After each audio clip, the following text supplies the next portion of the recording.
Hey, this is Max86 again, and I'm continuing the Trails in the Sky FC 80% glitchless tutorial. In the previous video, we've done up to the Malga Mines, and we came back to the town, and here we are. We're going to cover Palm 2 and the rest of the prologue here. So the first thing you do when you get into town here is you're going to go to the Orbital Factory. Here. You're going to talk to Freddy, and the first time we talked to Freddy, we declined the quest. This time we'll accept it.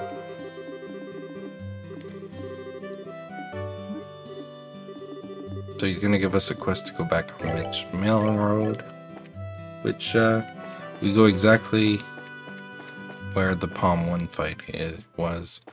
Now this fight is identical to the first one. The difference is you're more powerful now, so you can destroy the Palm with your 2S crafts without needing a morale boost or a damage turn crit.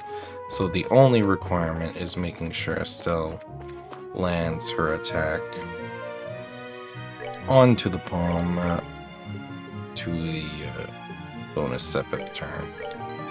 Just gonna make my safety save tutorial purposes just in case. Perfect. Okay, no gems, so we're gonna run away like we did the first time. Generally this one is the shortest Palm because there's the least conditions. There we go. So I'm going to use Estelle's first. Two Joshua's. Attack the same one. And as a reminder, I always wait a little bit just to make sure I don't freeze onto Joshua's. And that's it for Palm 2.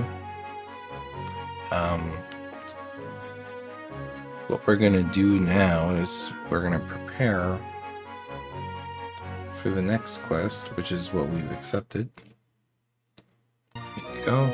Which is the little, I call it the pillar quest, but it could be anything. It's more like a light. So all you have to do here is go into battle position. We're going to move Estelle to the front row, so on the third row like this. We'll move Joshua back here, second to the side. And what that will allow us to do is set up this next fight for Estelle. So you're just going to come back one screen, and you're going to interact with this first light pillar here. And when you get a choice, you choose first option, which is to put Estelle in battle, because you'll only have one character. And the reason we do that is because she has Hellgate. So the goal here is to make them all group to kill them in one turn. So what you want to do is Hellgate this one in the back, and you hope that they all move. If they don't all move, what's going to happen is they're going to do that focus attack and not be in the circle. It'll take an extra turn to kill them. So we're just going to target Helen here. Okay, so that one hasn't moved. Maybe it'll still reach, we'll see. It looks like the circle might edge it. It's hard to say with the flying. The other three did exactly what they wanted. It didn't even damage me. Alright, got all four. Perfect. So what would happen normally is if you did not land all of the Hellgate on them, it can happen, is you could soul blur the remaining one, or if there's still a group, you could Hellgate the remaining group.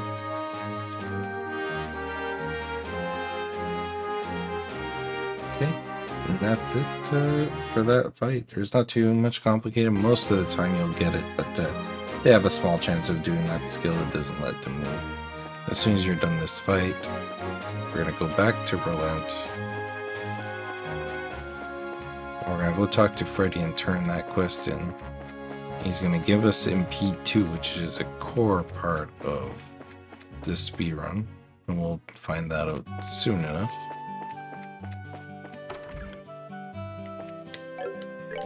Oops.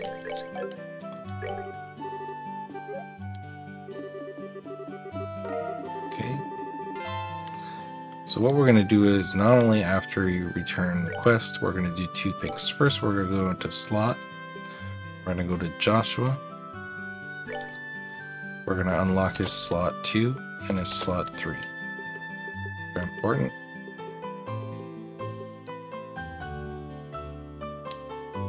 And after that, we're gonna go to quartz and we're gonna buy an extra blind. The reason why I buy an extra blind is we're gonna soon need, you know, 2 cuts and blinds, and just generally blind is really good in the run. Okay. So now there's a whole bunch of talking to do.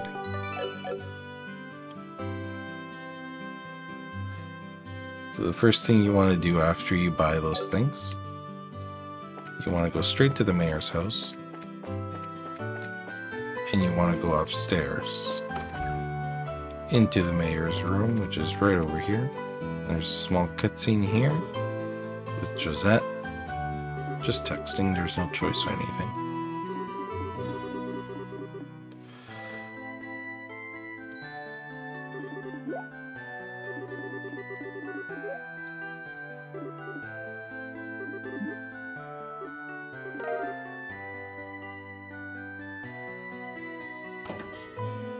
They're just gonna put the gem in a safe spot that we got in the mines, and I quote, safe.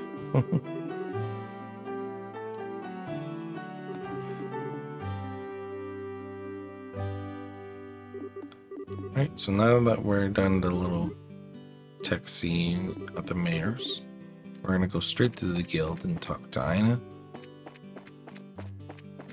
Just right here. Oops. Right here. Once you turn that in, she's gonna tell us to go to the hotel. So we'll do that.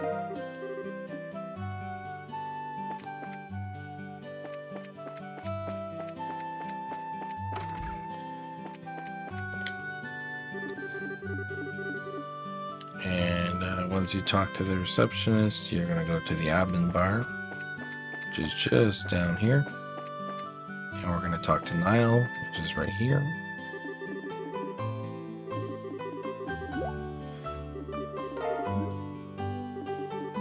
I'm going to open up something that's not in the notes here because I don't think it's really necessary to the run, but if you are really struggling staying alive,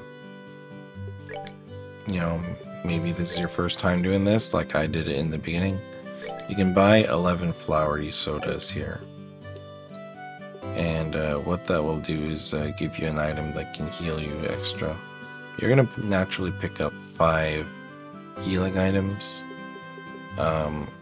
So I don't personally think this is necessary if you're following this guy, but if you feel like you need more heals for the upcoming section, which is a little bit more difficult than you know, if you're following off script, you can buy flowery soda. We're not going to do that.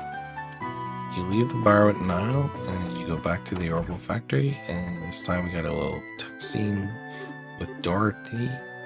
She's going to join us, and we're going to head out to Malgatrail and to Asmelas Towers again.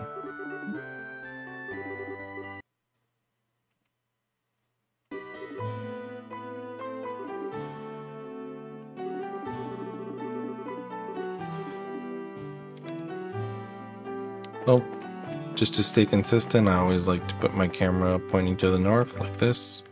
Obviously, pick the camera choice for you. Okay, so I got the rare first feline aggressiveness. It's a good example of sometimes you might get surprise attacked by an enemy. Just run away when you can.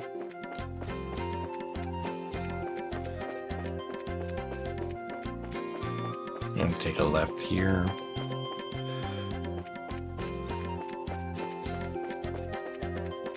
So this time's gonna be a little different. We're gonna climb the Asmelas Towers instead of just being at the 2nd floor.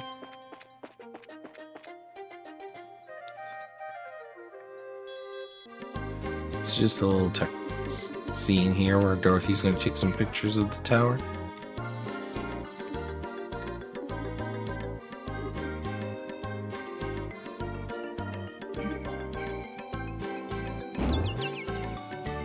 So what I'm going to do here is I'm going to go a little bit slower and explain each floor, and I'm going to sort of just reload and do it a little bit faster so you have a feel of what it looks like in first motion. Let's just make our save outside the tower. So there's nothing with the first floor, so you'll just go here. There's one thing I want to talk about, steps here. This is pretty rare. There's not a lot of places you can do this. But you'll notice that the cutscene starts pretty early when you touch the steps, like I'm barely down them. And another thing is, while you're going down them, is look, I can turn around. So you can basically start going the other way and take a little step ahead. If you don't do it, it's not a big deal. You know, if you wait and then you go, it's minor, but you like to know all small optimizations. That's one. So you can like sort of predict your movement and take a bit of a step. So once you get to the second floor, you want to hug this wall, go around here, avoid this fight if possible, and turn here. And here we'll take a right. There's a fight right there, just take it. It's like undodgeable pretty much. And then you want to go over here, turn in here, take a right, up the steps, we'll take a left. You're going to grab the knitted shoes. You don't need to equip them now. When you get to the circle, hug the right. And the fishy was an annoying guy again. Go down. Okay, and on the 5th floor, here's one I'll spend a little bit of time on because the rest is pretty straightforward. This guy, as you can see, is in the middle. So he's very hard to dodge. Sometimes you'll be lucky and he'll be like that and you can go by, but most of the time it's probably easier just to take the encounter with this enemy. You go by, you take the immediate left here and you go up here, and that's the end of the tower area. First, let's try to do that, you know, in a faster motion.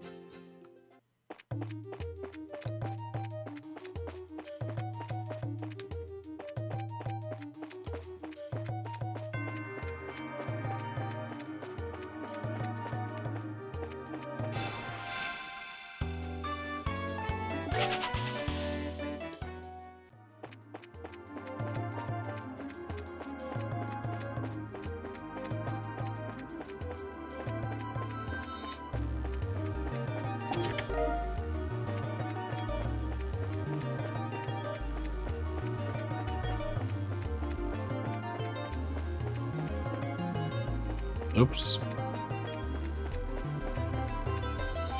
So as you can see, I just take it, get out when you can. There we go. So that's Ismail's Towers. There's not too much complication in here. Just takes a couple just take a little bit to memorize it, and don't forget the knitted shoes, which is an important item for the first little bit of the game.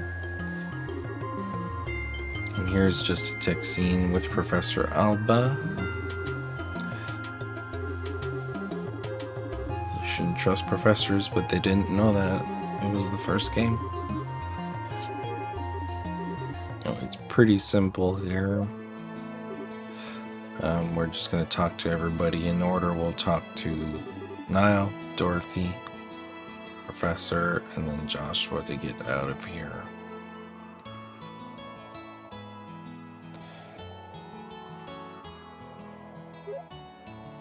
The reason why we go to Niall first is Dorothy has a path where she'll be walking upwards, and that's going to be helpful to us since we'll be higher. Oops, I ran into the post. It's perfect. She should be right in our path. There we go.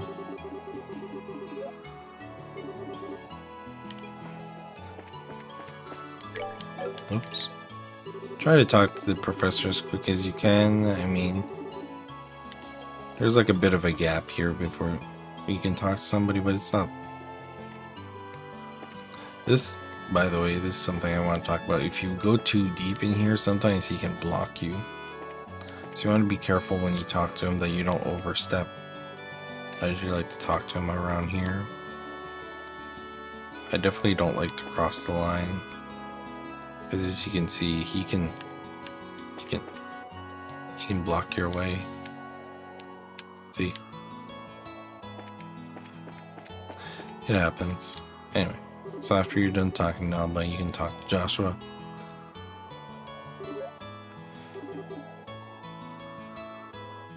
And that's it for the Asmellos. They're going to take us all the way to Berlant automatically.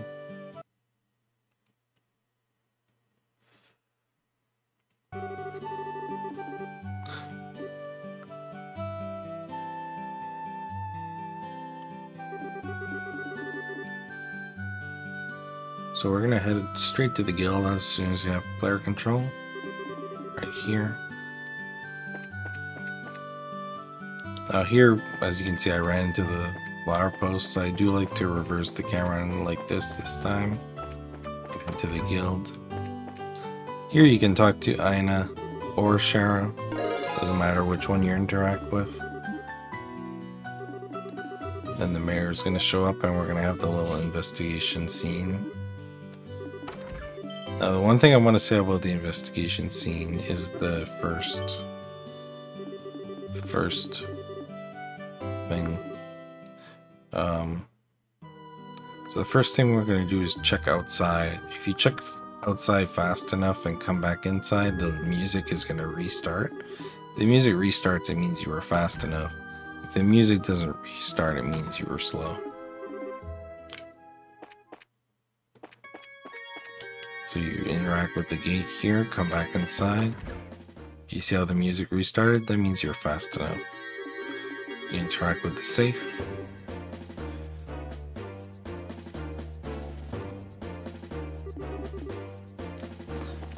Here you'll take right and go upstairs, grab the survey leaf.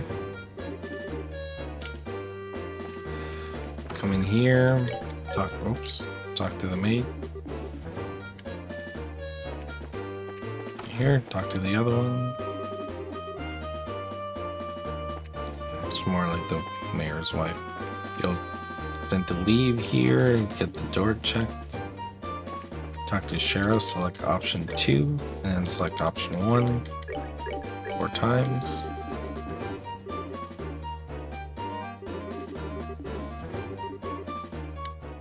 Right? Did you notice there's like a little delay before the music starts? If you try to leave here too fast, there's like an invisible wall, so you can only leave once the music starts. It's kind of a weird thing. Like usually I would leave and I thought I would get caught on these plants, but it's just because there's like a cutscene barrier that's invisible. Anyway, it's not a big deal.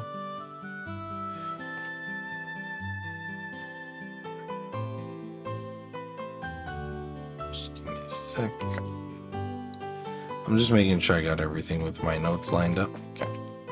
So the first thing we're going to do, I like to turn my camera here and go into the hotel. We're going to talk to Vern. You're going to rest, because we need our max stats after this. And you're just going to talk normally. So you need to do those two things. You can do talk first or rest after, whatever you're comfortable. After you're done that, we're going to go to the landing port, which is just up here.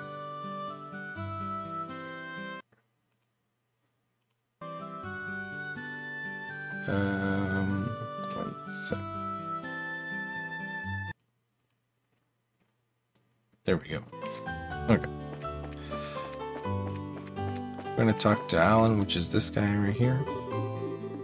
And select option 1 when Estelle turns around. There we go. And you're going to leave. There's a text scene as soon as you leave here, so hold your text smash right away. There we go.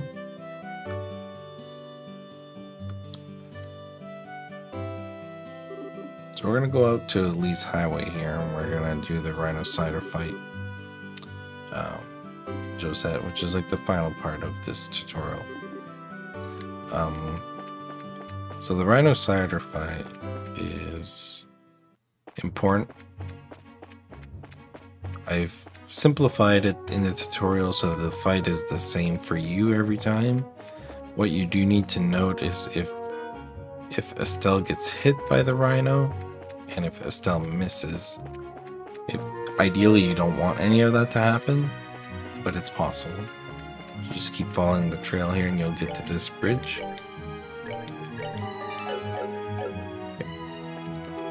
So you hit exterminate when you get on the bridge. So you always want to do the same turn order. So Joshua's going to do Soul Blur.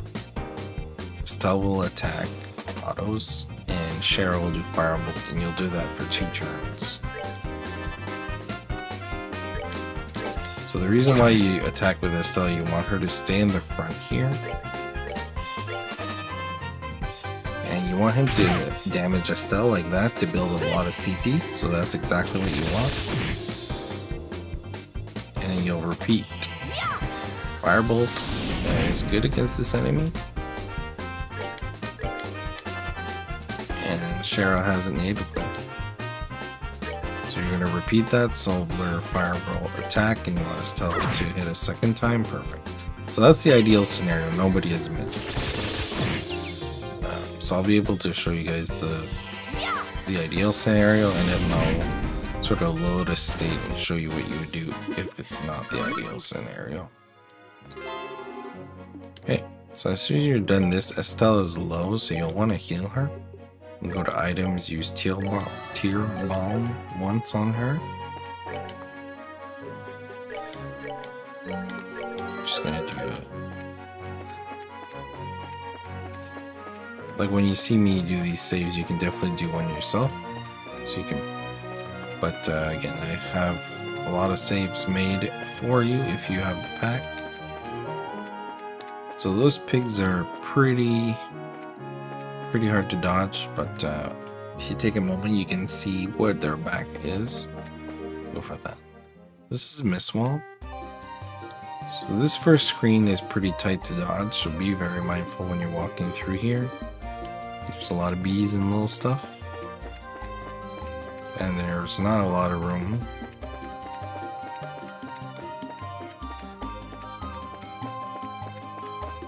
Okay. So what we want to do here is engage the Rhino. Let me switch my slide here so we can keep up. There we go. So now we're into the Mistwall second stream. And we're going to engage the Rhino preemptively. You gotta watch because he's not always looking. That's the best one where he's just looking away. You see that plant enemy? That plant enemy can explode. And what that means is, well, we can take a lot of damage. So we're just gonna, you can literally just hold your confirm button here and have everybody attack the plant, which will get everybody in range. And when the plant is dead, it explodes and gives everybody a whole bunch of CP. That's turn 1. This is known as the single explosion that I've come up with. So on turn 2, you want to hit twice with Joshua, once with Joshua and Estelle on the Rhino. This is just to build extra CP to make sure that they have 100 by the end of this chapter. And with Estelle, you run away. Okay. So now I'm going to show you guys. Oops. See, you can see you gotta watch a little bit. Like that wasn't preemptive, so I wouldn't take it. I'm gonna show you guys the double explosion. So if you, let's say you, wow, he just turned around. That's great. Thanks, enemy. So if you were, if the first bridge fight Estelle had missed, or if Estelle had missed, or the enemy Rhino wouldn't have hit Estelle, then you want to build extra CP in this part, which we'll call the double explosion. So you're basically just going to explode yourself twice. So As soon as the plant dies, instead of taking the second turn that we've talked about, you would run away right away. Okay. You would menu, go to items, and heal Estelle and Joshua with each a tear bomb, and then engage again and do the same thing.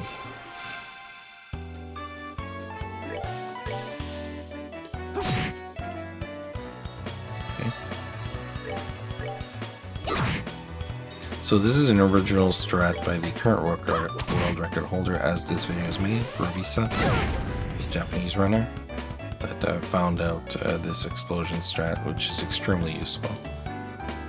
Right? So that would be the double explosion and you run again. That's if you missed some attacks on the Rhinocider. If not, you can do the first one I showed you, which is a little quicker overall. So I'm just gonna go with the single explosion again because because I'd like to showcase the boss in the most likely scenario. So we're just gonna repeat the single explosion here.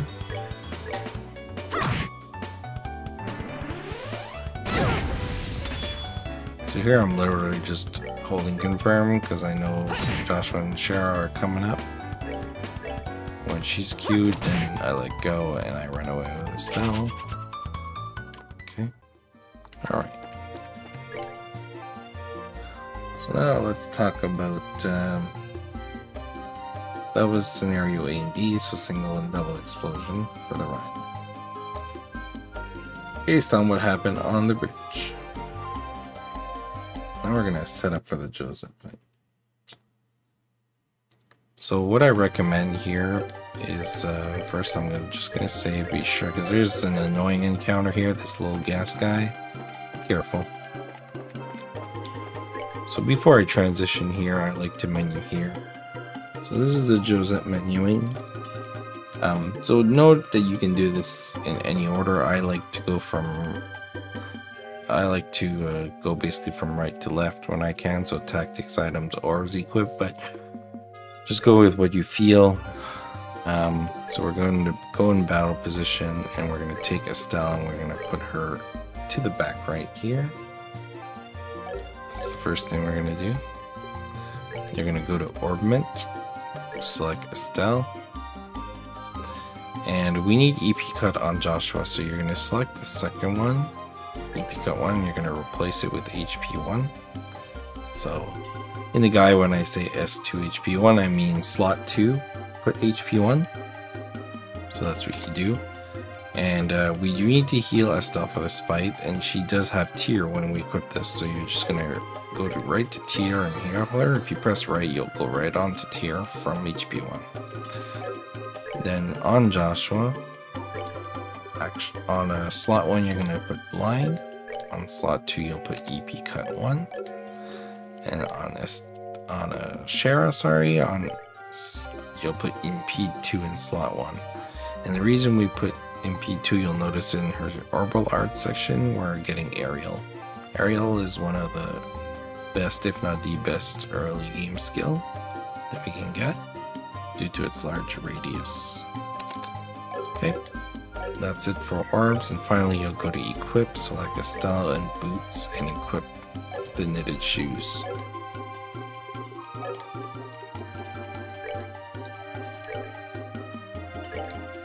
Okay. So that's the menu before Joseph, right? Notice that I didn't heal Joshua. With this strat, I cannot guarantee if you don't use this strat what happened, but with this strat, Joshua never gets targeted or not enough that he can die. The boss, if does their big attack, Petrified Breath, always seems to target Estelle, which does about 125 damage.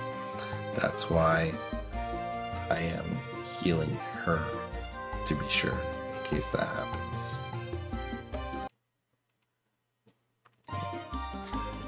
So now we have the Joseph fight.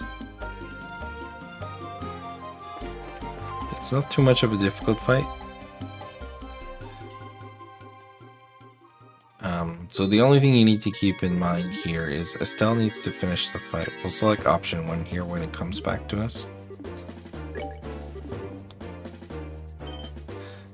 The first thing we need to know is Estelle needs 120 CP at the end of this, and Joshua and Shara needs 100. So Josette always goes first. This is the ideal scenario because she walks up and hits Shara. Sometimes she may cast arts and stay back, which is not what we want. So now we're on Joshua. You'll do Hellgate. You always want to target this soldier here, the one in the middle. So be careful here, it might look like you're targeting soldier reaction. Josette, so make sure you target the soldier. With Estelle, you'll hit Soul Blur on Josette. Right. Now with Shara, you'll take Aerial, so you'll want to move it 3 spaces. Here is fine, or here, as long as the 3 guys are in the Aerial. I like to personally put it here. If, for example, if Josette hasn't come down, you shouldn't put it here because you're going to miss the guys. So you still want to put it down here. So regardless, always put it in front of your character like this. So we're going to target it here, and they should walk. The last one should walk in the Hellgate circle. Looks like they're touching it. So the Hellgate's going to hit all 3. And the Aerial is going to kill them all and do some damage to Josette, which is what we want. So that's always your turn 1. There's going to be the Soul Blur coming out here. The Soul Blur doesn't do that much, but you do need to build Estelle's CP here.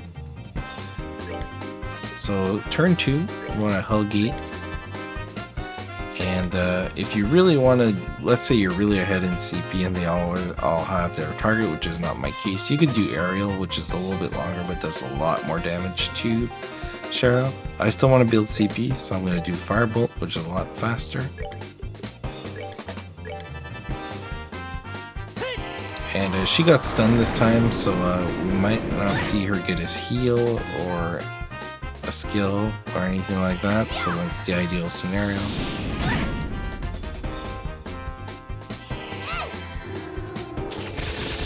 Okay, so let's look at CP here. So this is after turn 2. Estelle has 120, so she technically doesn't need another attack here, but Joshua and Shara still need 1, or they need to get shot by, you know, it's pretty close. So we're just going to repeat our skills. We're going to do another, there we go. So Shara just got shot. So we're going to do Hellgate, and if she lives, we'll kill with Firebolt. She didn't. Okay, so that's your fight for Josette in a nutshell. Like I said, because she got stunned there, which is what you want, there's, it's like faint. Basically, yeah, she can't do anything, which is caused by the time attack. So Soul Blur can do that, and Hellgate can do that in this case.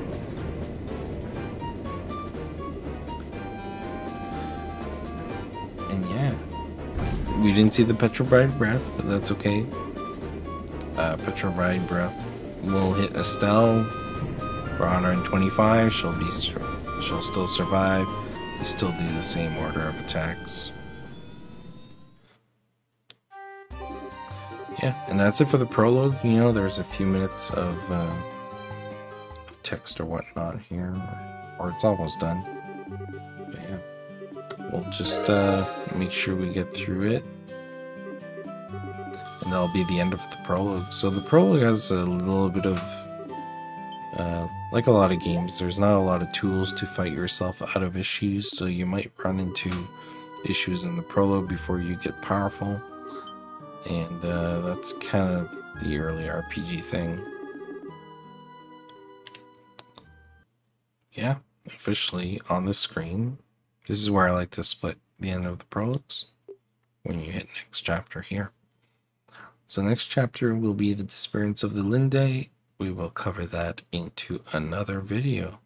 Thanks for watching, and get your prologues practiced.